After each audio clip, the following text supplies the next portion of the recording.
that's what the industry was trying to go into. When I said industry, I mean like OEM, like the big corporations, like the automotive corporations.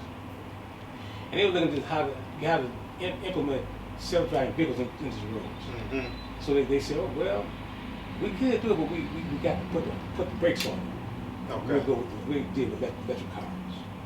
You know, so that's we said, okay, we start shipping ideas here as well. Mm-hmm. Because the whole thing with the ADS system, automated driving system, which is a self-driving vehicle with shuttles, it was for me interest because it would help people with disabilities.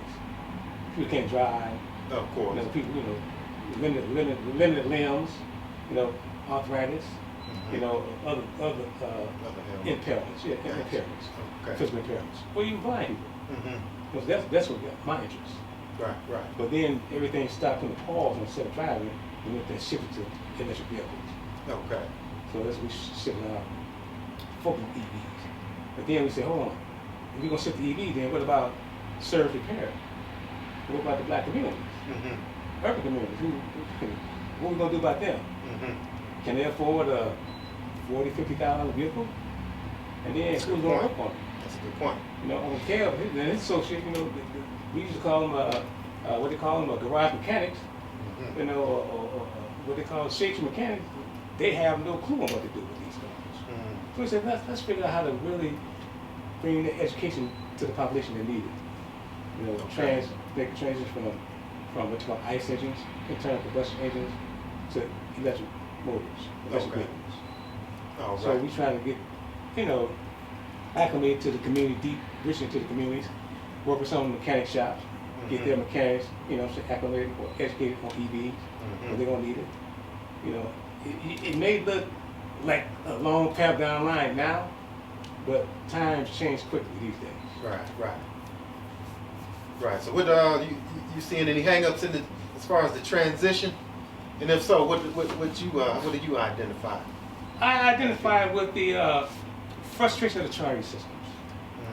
The charging vehicle, Mm-hmm. where to charge it, the complexity of taking time to charge it, because a lot of people don't have the patience I have. Mm-hmm. You know, sometimes I don't have patience, you know, on certain things, but you gotta have patience. Mm-hmm. You gotta have a love or a desire or I don't say ambition, but a motivation to want to see things change. Mm-hmm. You know, and Of then course. seeing things changing toward the strong use of youth technology to everything we do. Mm-hmm. So if you like that, then you're in good shape. Okay. If you don't like those things, then you're gonna be frustrated with the EV right now. I hear that. Well, you know, one of my biggest questions is, of course, when folks start getting these power sources installed in their garages, man, what's that gonna do to the light bill? Woo! I mean, okay, I was talking about that today. I have no man. idea. Well, we did. Kel tried. I think he charged up one of the vehicles today. Mhm. We was out, had to get a charge. So we stopped at DT Energy down. They got a couple of stations down there. DT Energy. Yeah, right there off Bagley.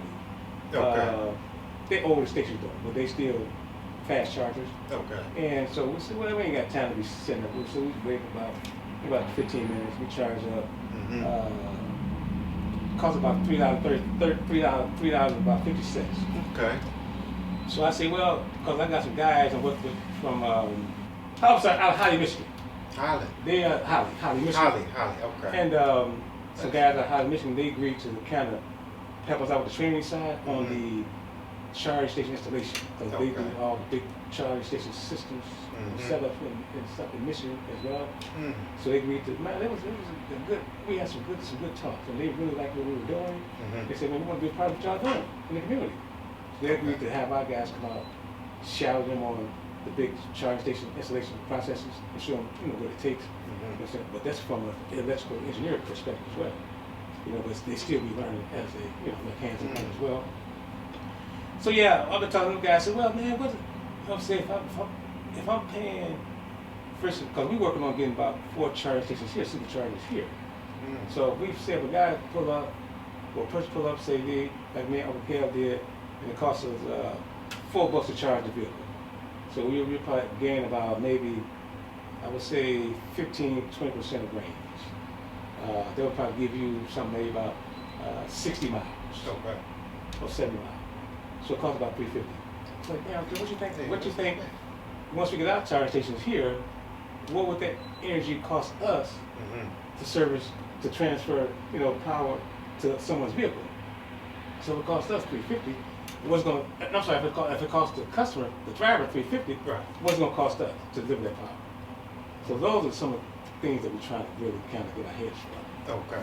Right now, it's not a big get-rich process with the stations, but we know that a lot of these restaurants, places like that, they're going to need them down the line because they're going to attract business to the restaurants, to the service places, places of business. So that's where the key is going to be getting those stations in those areas. People Okay. take a 30-minute break, get charged up, and move along.